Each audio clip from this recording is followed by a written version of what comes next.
Hi friends, मी वर्षा प्रांजल व्लॉगमध्ये तुमचं मनपूर्वक स्वागत आहे. माझा 103 व्लॉग. तर आज मी मिनी व्लॉग घेऊन आली आहे. तुम्ही बघू शकता हे हरभरे आहेत माझ्या घरचे. आता हे हरभरे गावरान हरभरे आहेत, घरचेच होते. तर हे 2-3 महिने झाले हे मी डब्यात भरून ठेवले होते. गावाकडून आले होते तर भरून ठेवले. पण हे बघा आता हे खराब झाले आहे. 2-3 महिन्यामध्येच हे खराब झाले. आता तुम्हाला वाटत असेल हरभरे ते चांगले दिसत आहे, खराब कुठे झाले की कीड वगैरे लागली आहे नाही, काही नाही ना, त्याच्याला काही होलगिल पडले नाही आहे. पण हे पूर्ण खराब झाले आणि यामध्ये बारीक पांढरे असे व्हाईट किडे आहेत.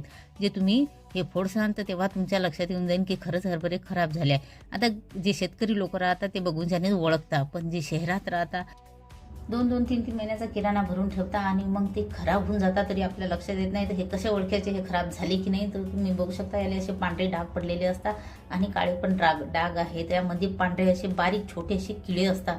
तर तुम्ही हे एक वेळा फोडून बघायचं, नक्की दिसेल तुम्हाला. तर व्हिडिओ आवडला तर लाईक